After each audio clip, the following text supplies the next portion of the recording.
Hi, folks, and welcome back to the Star Wars Library, where Star Wars is in print. And today we're going to be talking about 3 issues from the Marvel comic book series. This one's by Mary Jo Duffy and Ron Frenz, and they can be found in A Long Time Ago by Dark Horse, Volume 5. This collects, again, all of the ones that we've been talking about. And so the issues that we're going to be looking at today, like I said, are 73, 74. Make sure the bookmarks don't slide out of here. 75, I guess, right there. And last but not least, we have 76. So, what are these stories here? Well, 73 is kind of a standalone issue, and then 74 through 76 kind of form a little bit of an arc. So 73 is kind of, it picks up where Danny, remember her, she is the purplish pink Zeltron woman.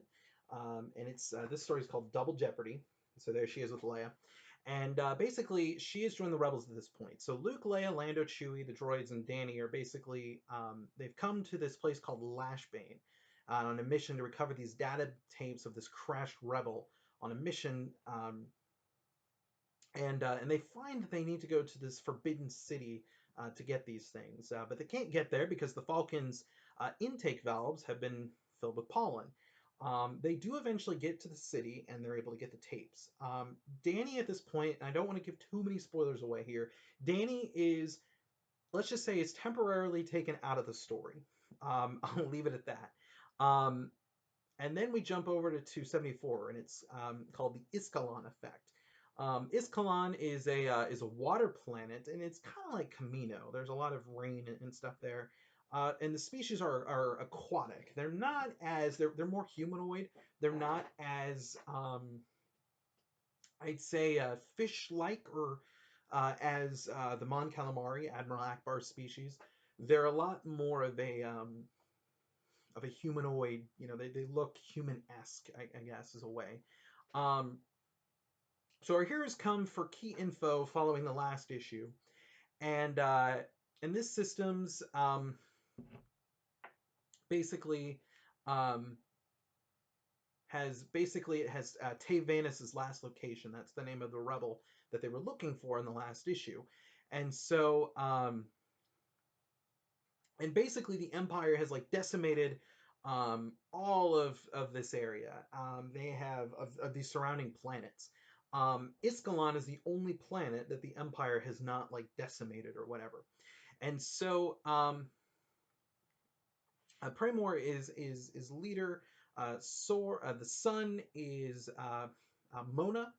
His wife is named Kendall, and they're kind of the royal family. And there's a spy somewhere here, and they basically go on a mission to Gamalor to try and they're trying to stay incognito, essentially. You know, just trying to avoid attention. So the spy though is tipped off, and the Imperials now know where the rebels are, and they know that Luke and Leia have left behind. Something to remember too is that Luke and Leia did not go. Lando went in it with Chewie and stuff to try and stay incognito. Now you might be thinking, well, they're in the Millennium Falcon, right? That's a famous ship. Yes, but they're used to Han Solo driving this thing or piloting it, not Lando Calrissian. So you see it and you think, okay, maybe it's not the Falcon, maybe it's another YT 1300 freighter. Because if Han Solo's not piloting it, then it's probably not the Millennium Falcon. But they do know that Luke and Leia are left behind. So then we go on to the next couple issues, and now the heroes are trying to save Luke and Leia from a missile launch that happened, and so they're dealing with potentially drowning. Um, but the heroes have been captured, and we find that K3PX, this droid, is actually a spy, and he reports to Darth Vader. And so Vader goes to investigate. I've given a lot away, and I don't really want to do too much more because it is actually really, really enjoy these series. Um, it's a good read. Here's the thing: is it an essential read to your Star Wars chronology? For Marvel readers, absolutely. I think the stories that we've talked about in here are definitely essential for Marvel readers. You see a lot. You meet Kiro. You meet the Escalons, and so you get to see a lot of, again, I guess, key things that'll show up in the Marvel series.